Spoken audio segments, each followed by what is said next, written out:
د غزني مرکز اړوند د سلطان محمود غزنوي روضې سیمې اوسیدونکو د شاوخوا سیمې د شنه کمربند د پاککارۍ لپاره عمومي حشر ترسره کړ. یاد حشر د شاوخوا 700 کسانو په ګډون ترسره شو چې په جلا جلا ډولو تنظیم شوي وو چې موخه یې د شنه کمربند پاک ساتل دي. مسؤلین له خلکو مننه کوي او وایي چې په دې سیمه کې شاوخوا 40,000 میوه لرونکي او بې میوې نیالګي کرل شوي چې پاملرنې ته اړتیا لري.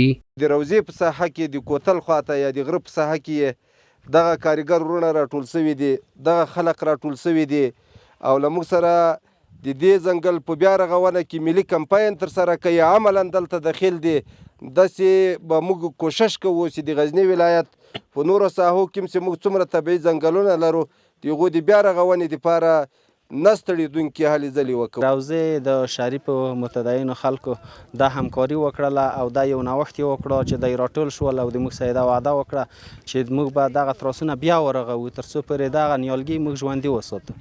په دې حشر کې بوخت کسان وایي چې د دې پروګرام موخه د شنې ساحې ساتنه، پاکول او د لا ښه اوبو لګولو زمینه برابرول دي. دوی له نورو خلکو هم غواړي چې ورته پروګرامونو کې برخه واخلي.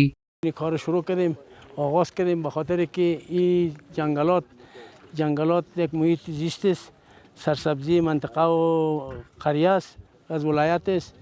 دیگه این چند وقت به کار نشده بود، ساحه زیر درختها کلش رطوبت که باران شده و پر شده بود.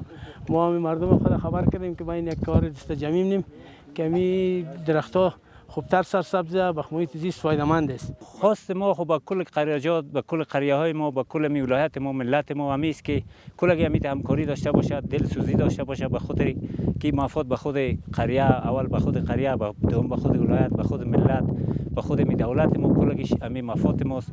همی همکاری داشته باشیم، خدمت داشته باشیم، دلسوزی داشته باشیم. د نوي کال په پیل سره د حکومت له لوري د ښار په بیلابیلو سیمو کې زرګونه نیالګي کینول شول چې دا به د چاپیریال په ساتنه کې مهم رول ولري. مسؤلین له خلکو غواړي چې د دغه نیالګیو په پالنه او ساتنه کې له اړوندو ادارو سره همکار واوسي.